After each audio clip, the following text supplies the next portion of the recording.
All right. Hey, everybody. Thank you for joining me. My name is Lewis Turner. I'm a meteorologist here at First Coast News. If maybe you're just kind of getting to know us here at First Coast News, new to the area, been around a while, that's fine too. I'm Lou, and it's good to see you. And I'm glad you're kind of checking in with us here, looking at what is left of Tropical Storm Debby. Debby is an interesting storm. Got some movement to do, got some time to get back up and over the open water in the ocean, maybe even some restrengthening, but that's going to be a South Carolina, North Carolina story. For us today, rapid improvements for Duval County and south. So really Florida getting a lot better. Brunswick not going to be too bad for our day. We're going to have some gusty winds, and considering what high tides will be midday, we'll watch that with the rainfall rates continuing. So let's take a look at Tropical Storm Debby. This is the very latest advisory, still at that tropical storm strength with winds at 45 miles an hour. So holding on to that strength. The movement of this storm, and now very asymmetrical. This is the satellite, enhanced infrared satellite picture. So not the classic symmetrical system as expected, as it's made its move from the Big Bend all the way finally now up into southeastern Georgia, the center, essentially right over Pierce County and over Glenn County as well, some of the edges. So here's your forecast cone, looking pretty tight and pretty confident as we get into tonight. So tonight around 8 o'clock, this center should be right offshore of Savannah. And Hilton Head Island, you see right here is the one. It's the island off the coast of South Carolina. This looks like a tennis shoe. Look at Hilton Head off on a map, and you'll notice it looks exactly like tennis shoe. You can never mistake it. So it'll be off the coast there. They're going to expect a lot of rain. And then the islands of the low country, some of the sea islands, talking about Dautaw, Fripp Island, Edisto, up into Charleston. A lot of shower and thunderstorm activity. In fact, constant rain as we go into Wednesday even. So look, not much forward motion over 12 hours from Tuesday night into Wednesday morning before it finally makes its way north into the Carolinas by Thursday morning, Myrtle Beach. But so the rain event kind of coming to an end for us and our friends in southeast Georgia. As we get through our day today, the wraparound rain will be possible, so we'll continue to watch that. Down trees, we got to watch for our down trees today with the wind and all the saturated ground. A very, very unique storm, and you can never compare one to one. We learn something new with each one of these things. So no such thing as just a tropical storm either because of all the rain. So here is the radar look. So we were looking at satellite. Now here's the radar as we look kind of at the loop with your 2 a.m. update. You see not a very organized center, kind of opening up just a bit. All that rain offshore and coming back on. This is Savannah now getting just a ton of rain, some of the heavier rain bands now and all the way up into the Carolinas. In the meantime, for Brunswick, for Camden County, for Folkston as well, Waycross, which had a great deal of rain overnight, we are just seeing some of the light drizzle. And this is also still kind of wrapping around a bit into I-10, all along I-10 into Duval County. So as you're waking up on a Tuesday morning, we get our next update. The next big update will be at 5, and then the cone update at 11 o'clock. So that should have lifted a bit to the north, and the rain will be coming to an end. If you're in St. Johns County, you have a little bit of drizzle, some gusty winds, but you're looking good. And we'll look county by county here in just a moment. So your wind speeds as we get into Tuesday. So the evening, we could still see some gustier winds, that 25 to 30 mile an hour range along the coast. So all of our coast, this would be Nassau County, Duval County, and into Camden, Glenn, and McIntosh in southeast Georgia could still get those 30 mile an hour winds, and that'll continue for Wednesday morning. So we can hold on, but this would be immediately along the beach.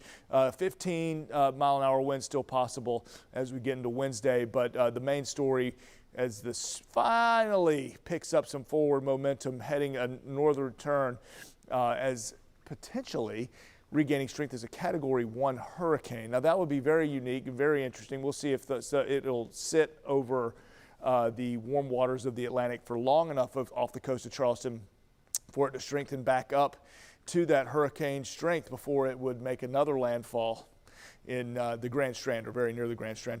Right now, if you're watching this morning, we still have the tropical storm warning in place for parts of Florida, including Duval and Nassau County, and then the waters immediately offshore. So that's because of just how windy it is offshore. Not a great day, even though maybe you're anticipating trying to get back out in the boat, trying to get offshore to do a little fishing. Not the day to do it still, although that storm has moved through. And of course, the warnings continue for all of southeast Georgia for tropical storm conditions. All right, so taking a look at our radar picture, zooming in, and we see our loop, the wraparound we're interested in, seeing if all this rain will come back through into Brunswick. We're going to have a high tide again around midday, and back down through the peninsular Florida. A little bit of a tropical tail still trying to pull through south of the I-4 corridor near this. This is right along the Space Coast. Another band going through the resort areas in Orlando a little bit later on this morning, but ultimately some drier air will begin to pull in, and we'll make way for some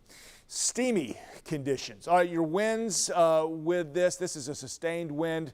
Everything kind of coming back around the low, so now we're getting the western and southwestern winds with this. 18 for Jacksonville, 24 Mayport, and just kind of peeping the gusts a bit. We're in the low 30s. We're still getting those. That's pretty handy little wind gust out there for our for early in the morning. Some of your estimated rainfall totals, at least with the storm as a whole over the last 36 hours. Still waiting to get some of the updates for Brunswick, which should get a little bit more impressive as we go through their day. But this is where the actual storm ultimately came ashore, moving through like the Live Oak area, Suwannee County into Columbia County and Lake City. More than 15 inches of rain there. So a lot of rainfall. Talking about our high tides, going through some of the areas that would be potential full marshes, full tributaries and waterways that could lend itself to a little bit of coastal flooding. Brunswick, you're at 11:18 in the morning. That's at East River. All right, so I'm giving you your East River high tide this morning in Brunswick, 11:18. Jekyll right on the sand, and this would also apply to at the Lighthouse in St. Simons. You're about the same. That's going to be at 10:25 in the morning. St. Mary's, 11:05 downtown docks there. Fernandina Beach, the beach, 10:57 a.m. Mayport there right at the Naval Station. Your high tide will be 10:47. In Jacksonville, I've got you reading at the Main Street Bridge, 12:18. Though Jacksonville, the flood concern not there. We do need to watch the rivers, though, later in the week and into next week. Talking St. Mary's River with the Suwannee River Valley. All that water that had dumped into the Okefenokee Swamp has to go somewhere, and a lot of that filtration system pours into the St. Mary's River, Suwannee River as well, and yeah, that'll make its way all the way downstream, ultimately to the Black Creek too. So things to think about with those waterways filling up. All right, so what you need to know, your weather impacts for Ware, Charleston, Brantley, Pierce. So we're talking inland Georgia. Could have another 4 inches of rain. Today 8 would be the very, very top end with gusts at 40 miles an hour. So you need to prepare for your power outages, potentially the rising creeks and rivers and your flooded rural roads. Those will be your main impacts for your day-to-day.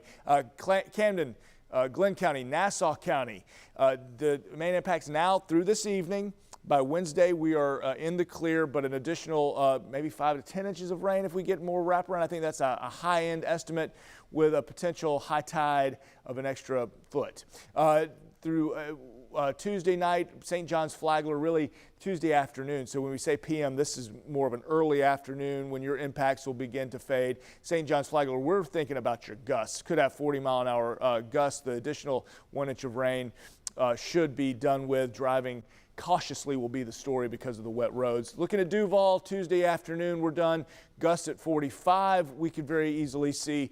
And with I-10 getting a little bit of rain, let's stay slow on the roads as you're waking up for a Tuesday morning and joining us for Good Morning Jacksonville. All right, let's wrap up with a bit of a Futurecast model here showing the movement and just how slow going this storm is going to be through Tuesday afternoon. And notice we said we could still get an additional 1 to 5 inches in some spots. This computer model wants to paint a little bit extra wraparound moisture. Might be overdoing it a bit with some of the reds and oranges, but we got to watch carefully through Tuesday afternoon. See if we get a few more showers with the low just situated and kind of parking off the coast of Savannah. It does want to bring a few more showers in for Glenn, Nassau, Camden counties through the afternoon. By Wednesday, though, you'll notice the winds are going to shift kind of out of the northwest. That center is going to be up near Charleston, and it'll be more of a Carolina story. So our big weather impact alert we're going to keep for Tuesday and the earlier part of Wednesday, just in case we get some wraparound moisture and the winds out there. Temps going to be, well, a little bit cooler for the next couple of days. We'll take that for what it's worth. And by the end of the work week, we're more or less back into the Florida-style convection, getting the pop-up showers and storms going and into a weekend where we're going to be back in the mid-90s. So I guess enjoy the breezy, cooler conditions if you can. Hopefully you're not doing too much cleanup in the yards with any down limbs or trees. And we will put a bow on coverage of Tropical Storm, what was once a hurricane, Tropical Storm Debby, as you watch us here on Good Morning Jacksonville. I hope to see you then. That, of course, starts at 4:30 in the morning. Again, I'm Lewis Turner. Y'all have a good one. This has been a First Coast News On Your Side special report, Tracking Debby.